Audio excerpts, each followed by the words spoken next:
Salut à tous, aujourd'hui on se retrouve dans une vidéo dans laquelle ça va faire suite à la vidéo que j'ai sortie précédemment pour vous expliquer sur ce fameux visa pour rester au Japon, ce fameux Tokutegi qui vous permet de rester au Japon pendant 5 ans en ayant un visa de travail. Alors là dans cette vidéo je vais vous faire une explication, je vais vous détailler quelle a été mon expérience concernant ce visa, les démarches qui ont été peut-être difficiles ou les choses qui m'ont surprise. Alors oui, je suis un petit tricheur, comme vous voyez j'ai les mêmes vêtements que je portais dans la vidéo où je vous expliquais quel était ce visa, c'est parce qu'en fait je tourne justement après et que j'ai la flemme de changer de vêtements juste pour ça. Donc voilà, ça fait directement suite, mais je trouvais que ça faisait trop long à aborder aussi mon expérience dans la même vidéo d'explication, donc voilà, c'est vrai que je les mets à part. Bon voilà, assez duré pour l'intro, c'est parti, let's go. Comment s'est passée mon expérience avec ce visa? Alors ça a été déjà, première chose, une surprise de savoir l'existence de ce visa, que je n'avais absolument aucune connaissance avant que quelqu'un m'en parle au Japon. Alors en fait quand je dis quelqu'un en plus c'est pas tout à fait vrai, c'est une professeure qui m'a parlé de ça quand je suis toujours actuellement au moment où je tourne la vidéo dans une école de langue japonaise et c'est elle qui m'a parlé de ce fameux visa qui permet de travailler et de vivre au Japon. Donc j'en avais absolument aucune connaissance avant, je n'avais vu personne n'en parler, je n'ai vu personne n'en parler aussi sur internet. Vraiment ce visa n'existe pas en Occident, vraiment il est introuvable. Donc je vois même personne sur YouTube qui en a déjà parlé, à part si je me trompe, si j'ai pas vu certaines vidéos, mais en tout cas pour les grosses chaînes les grosses chaînes YouTube qui parlent du Japon ou des tips sur le Japon, je n'ai pas vu une seule vidéo qui parle de ce visa. Donc n'hésitez pas, je refais encore une fois référence à ma vidéo d'avant, n'hésitez pas à partager ces vidéos s'il vous plaît, parce que je pense qu'elle peut aider beaucoup de personnes et que c'est quelque chose de vachement important, surtout des personnes qui veulent vivre au Japon et vivre avec un travail au Japon. Je ferme la parenthèse, maintenant je vais du coup vous expliquer quelles ont été les procédures. Alors déjà, comme je vous l'ai dit, j'en ai entendu parler de ma professeure qui m'a expliqué que c'était un visa avec plusieurs branches sur lesquelles je pouvais choisir la branche de travail qui m'intéressait et travailler dans ce secteur-là. Donc j'étais quand même assez content. Elle m'a très vite fait briefer sur qu'est-ce que ça allait être comme visa, mais c'était vraiment très bref. Au final, c'était genre, tu vas avoir un visa de travail, bienvenue à toi, reste au Japon. Au final, c'était pas si facile que ça, mais disons que c'est à la portée, je vais dire entre guillemets, de tout le monde qui s'y met un peu. Alors tout a commencé en fait au moment où je me suis inscrit sur ce site. Elle m'a donné un lien sur lequel j'ai dû m'inscrire, mettre mes données personnelles, je vous passe les détails, et j'ai été contacté par une personne qui était chargée de mon dossier. Cette dame qui s'est chargée de moi m'a à ce moment-là donné toutes les explications et les clés, de savoir qu'est-ce que c'était et comment ça fonctionnait. On a eu un meeting par Zoom pour, je vais dire entre guillemets, apprendre à se connaître, pour qu'elle sache quel genre de profil je suis. Et on a discuté pendant à peu près une demi-heure, une heure, de savoir qu'est-ce que je voulais faire, ou qu'est-ce que j'espérais, une conversation banale, juste de prise d'information. Donc à ce moment-là, elle m'a tenu au courant de toutes les informations et toutes les étapes que j'allais devoir faire. L'une des choses d'ailleurs qu'elle m'a apprises dans cette interview, que ma professeure ne m'avait absolument pas stipulé, c'est que j'allais avoir à passer 2 tests, un de japonais et un deuxième de compétences. Si vous avez vu ma vidéo précédente, vous savez ce que c'est, sinon allez la voir. Donc j'étais pas très inquiet pour le test de japonais, en sachant très bien que ce test en fait c'est un niveau à peu près N4, donc j'étais au niveau N3, j'étais en train d'apprendre le niveau N2, donc c'était une formalité, c'était pas le problème, même si ça coûte, je crois que ça m'a coûté à peu près 60 balles. Donc bon, c'est pas donné, mais c'est pas grave. Ça, c'était de côté, je savais que j'allais le passer sans problème.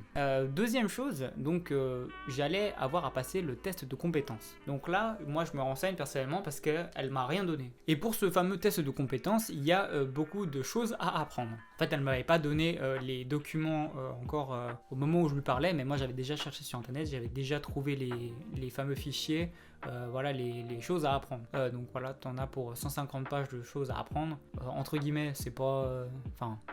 c'est 50 pages, mais il y a beaucoup de choses qui servent à rien. Donc c'est moins que ça. Mais j'avais ces fichiers. Donc j'ai commencé par moi-même, avant qu'elle me le dise ou qu'elle me donne les fichiers, à réviser. Si je vous dis ça, c'est tout simplement pour vous dire que j'ai déjà commencé à réviser bien à l'avance. Au moment où moi je me suis inscrit et que tout ça, ça avait commencé, donc moi j'avais largement plus de 6 mois de visa, et donc je me suis dit je vais faire mon maximum pour qu'au moment où la date du test elle est choisie, que voilà, je sois prêt facilement, en tout cas à l'avance. Parce que si je suis obligé de rusher à la fin, en plus avec mon travail et en plus avec l'école, ça va pas le faire. Donc j'ai commencé déjà à apprendre en amont les compétences spécifiques, et au moment où voilà, elle a décidé de me donner les fichiers, ce qui était vachement vachement en retard, mais enfin bon, c'est pas grave. Et elle m'a expliqué aussi que voilà, maintenant elle allait me proposer des travails. Elle a fait une sélection de travail qui pourrait m'intéresser. En fait, je lui avais donné 2-3 détails de type de travail qui m'intéressait. J'aurais bien voulu faire les compétences spécifiques de l'hôtellerie plus que la restauration, mais malheureusement ça ne tombait pas bien au niveau des dates pour la fin de mon visa. Donc malheureusement je pouvais pas passer le test en temps et en heure. Donc j'ai décidé de me rétracter sur la deuxième option qui m'attrayait le plus, c'était la restauration. Petit aparté, moi la restauration ça m'a toujours intéressé. Par contre je voulais pas faire du service en salle ou ce genre de choses. Ça m'intéresse pas des masses, donc je voulais être cuisinier. Et donc au final, elle m'a expliqué que ça c'était à voir avec l'entreprise, mais que a priori il y aurait pas de souci, qu'il nous laisse à peu près choisir où est-ce qu'on veut travailler sans souci. Donc elle me propose des travails différents, des cafés, plein de choses comme ça aussi, pour savoir si ça pourrait m'intéresser malgré tout. Et elle me fait plusieurs sélections. Moi je lui dis, enfin voilà, je réponds positivement à plusieurs de certaines de ces propositions. Je fais la construction de mon CV. Donc ça, je ferai une vidéo à part pour expliquer comment construire son CV vraiment en bonne et due forme au Japon, parce que c'est vachement différent de la France. Mais voilà, en tout cas sachez que voilà, j'ai fait pas mal de propositions, qu'elle m'a envoyé, elle m'en a envoyé 4 au début, donc j'en ai sélectionné qu'un seul qui m'intéressait, et après en fait elle a continué de temps en temps à m'envoyer des nouveaux jobs, donc des nouveaux contrats de travail, et pour savoir si ça m'intéressait. Et du coup j'avais juste à faire mon CV, lui envoyer, elle le transmettait, et c'est tout. Pour vous dire en tout cas que moi je n'ai absolument en vrai pas eu grand chose à faire. Elle contacte les restaurants, moi je fais mon CV, je lui envoie, elle transmet, et c'est tout. Après pour ça, il y a des réponses positives ou non. En vrai il y a la majorité de réponses positives concernant les entretiens, donc vous êtes sélectionné et c'est au moment de l'entretien où ça va un peu tout se jouer. Donc j'ai eu plusieurs propositions qui ont été acceptées. J'en ai eu 3 en fait. J'avais fait je pense 5, si je me rappelle bien, j'avais fait 5 propositions. Donc au final j'ai quand même eu 3 réponses, donc c'est quand même pas mal. Et j'ai été à mon premier entretien d'embauche. L'entretien d'embauche, ça m'a fait très peur au début. Pourquoi ? Parce qu'au Japon, il faut parler en keigo. Le keigo, c'est la langue japonaise soutenue. Alors c'est un japonais, pour ceux qui connaissent, c'est un japonais assez... c'est un peu chiant, parce qu'en fait, à peu près tout ce que vous connaissez, il faut le changer. Donc voilà, c'est des nouvelles formes pour tout, pour ne serait-ce que dire la moindre des choses. En fait, c'est une autre façon de le dire et c'est chiant de devoir tout rapprendre, mais enfin bon, c'est comme ça. Il fallait parler en keigo. Évidemment pas pour 100% de ce que vous avez à dire, mais c'était déjà beaucoup mieux vu si vous savez parler un minimum avec un langage soutenu. Donc j'ai dû vraiment sérieusement me mettre à rédiger un gros texte, en tout cas des prévisions de questions qui sont souvent posées. En fait ça c'est quelque chose qu'on pourrait faire aussi en France, mais disons que quand c'est une langue qui n'est pas votre langue natale et que vous êtes en train de l'apprendre, c'est plus compliqué. Donc vraiment j'ai été chercher sur internet et j'ai même demandé aussi à mon entourage, ma copine ou même ses parents, pour me dire quelles étaient principalement les questions qui étaient le plus posées. Ça je vous en parlerai encore une fois dans une autre vidéo qui concerne les entretiens, je vais pas tout épiloguer non plus. Donc voilà, j'ai fait ma préparation pour l'entretien. Je vais passer mon entretien aujourd'hui.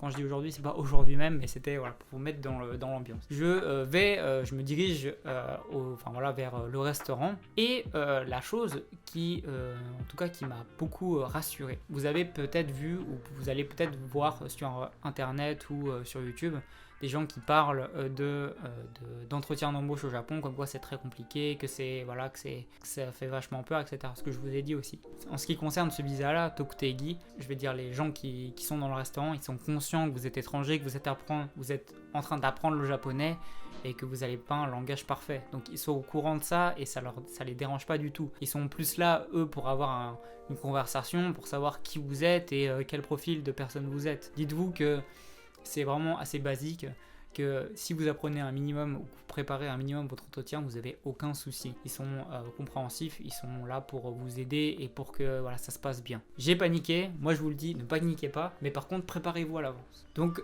finalement ça s'est bien passé pour le premier entretien. Me concernant, j'ai donc été à cet entretien, mais alors ce restaurant, ça m'intéressait, mais c'était pas mon premier choix. Mais ça déjà, en fait, moi, j'avais un goal, donc j'avais en fait un autre restaurant qui m'intéressait beaucoup. Et je me suis dit, je vais en fait m'entraîner avec cet entretien déjà avec une entreprise qui m'intéresse moins. Donc, comme ça, je me dis, si je me foire ou que voilà, j'ai des choses comme ça que je retiendrai de mes erreurs pour le bon restaurant. Au final, ils ont apprécié ma candidature, donc ils m'ont invité à passer 3 heures pour travailler.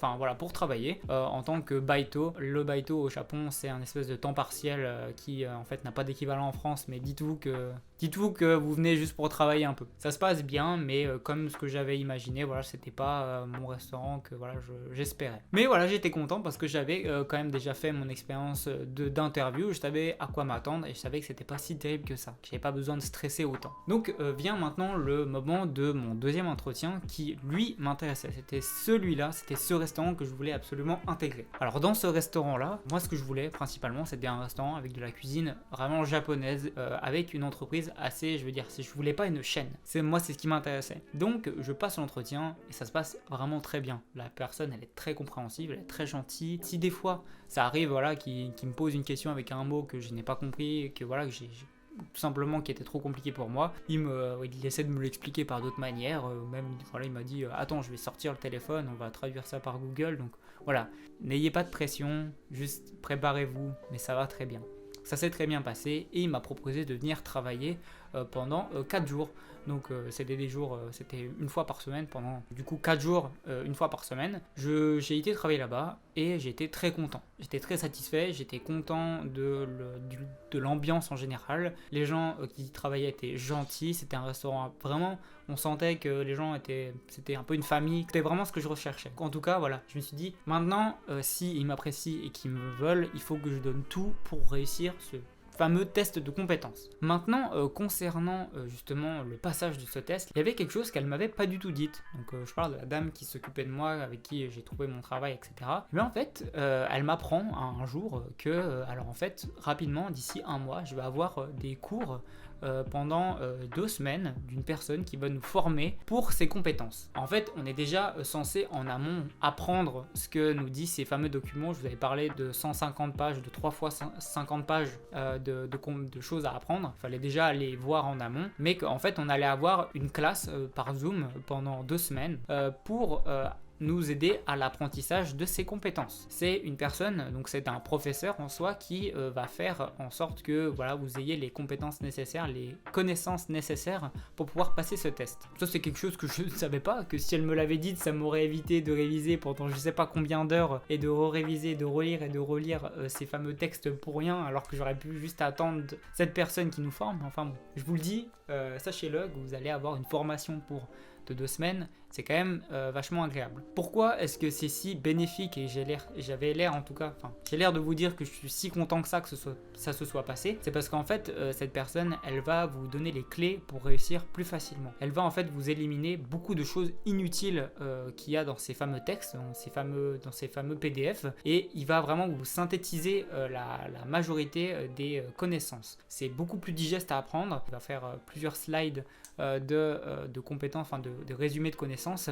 qui vont être beaucoup plus digestes et faciles à apprendre. De plus, il va vous donner les clés parce que lui, il sait très bien quel genre de questions vous allez avoir au test. Il va vous dire, voilà, révisez absolument ça, révisez cela, révisez ceci, parce que ça va tomber au test. On en reviendra après parce que ça, c'était pas vraiment si juste que ça, mais bon, on en reviendra après. Alors en tout cas, ça a été quand même un plus, vraiment un plus que je m'y attendais pas. Je ne savais pas que j'allais pouvoir obtenir un enseignement pour ça, donc j'étais vachement content. Donc maintenant, après avoir révisé et qu'on arrive au test, je vais devoir passer ce fameux test à 65%. Et donc qu'est-ce qu'il y a dans ce fameux test? Alors vous avez 45 questions, vous avez 10 questions qui concernent la nourriture, l'alimentation, 10 questions qui concernent l'hygiène et 10 questions, elles, qui concernent concerne le service. Vous avez aussi 5 questions dans chacun des groupes qui va vous mettre en situation. C'est des questions de situation, vous met un peu dans le bain de certaines situations, des choses à calculer. En tout cas, il fallait avoir 65%, donc vous pouvez avoir un maximum de 15 questions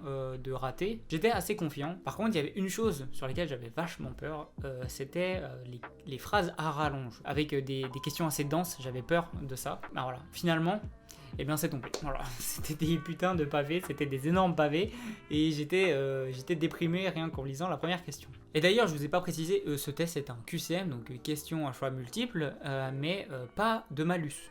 Donc si vous répondez mal, vous n'avez pas un point en moins, c'est juste que vous avez 0 quoi. Ça m'a arrangé que ce soit un QCM et pas des phrases à rédiger, parce que vraiment j'aurais été dans le mal. Donc ça j'étais quand même assez content. Et en plus de ça, alors j'avais fait mes recherches et visiblement c'était des QCM à 4 réponses à choix. Et en fait c'était que 3, donc j'étais encore plus content de voir qu'il y avait moins de propositions, donc c'était quand même plus simple. Donc voilà, que des bonnes nouvelles, hormis le fait que c'était des pavés immenses. Bref, j'ai réussi le test, je ne sais pas combien de pourcentage parce qu'il ne le donne pas, mais je l'ai réussi et j'ai connu les résultats il y a une semaine en arrière et j'étais content comme un ouf, parce que en sortant du test, vraiment, je me suis dit, je ne sais pas du tout si je l'ai passé. Au final, j'ai réussi, donc j'étais vraiment content, et donc ça, c'était la partie la plus difficile qui était derrière moi maintenant. Donc là, vous allez me dire, mais du coup, qu'est-ce qui t'a resté à faire en fait? Qu'est-ce que tu devais faire après ensuite? Eh bien, pas grand-chose. Là, hormis patienter